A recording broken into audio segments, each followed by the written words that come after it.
Suprema, nagkaisa sa paglabas ng temporary restraining order sa cybercrime law.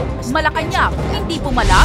Pampanga Representative Gloria Arroyo, mananatiling naka-hospital arrest hanggat hindi ipalipat ng korte. Pero prosekusyon, iginiit na dapat na siyang ikulong sa regular na selda. Malawakang dayaan sa exam para makapasok sa PNP. Nabisto, pagpasa ng halos 400 gustong magpulis, pinawalang bisa na. Investigasyon ng Senado sa umano'y anomalya sa 100 billion peso bridge project. Nauwi sa Turuan at Bangayan. Which of this that has primary responsibility in determining.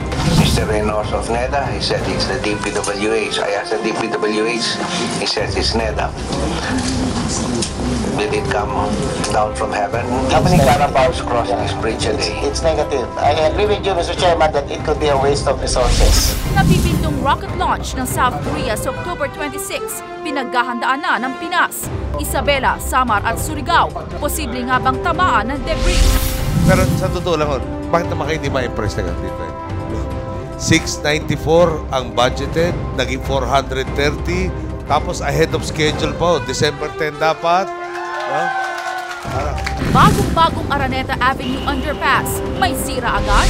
Talentadong Pinoy first grand champion na si Yo-Yo Tricker, biktima raw ng pambubuli ng fraternity sa FEU Makati. Mga estudyante ng high school sa Cebu, muli na namang sinapian. Sa takot ng mga magulang, pati imahe ng Santo Niño at Asin, binaon na papunta sa eskwelahan. Sikat na online game na Angry Birds, may Star Wars version na.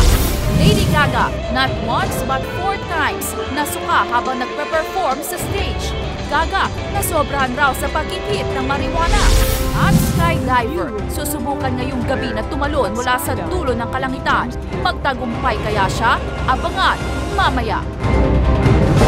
Biyaheng walang flag down at walang boundary. Andar na mga balita, andar na mga balita.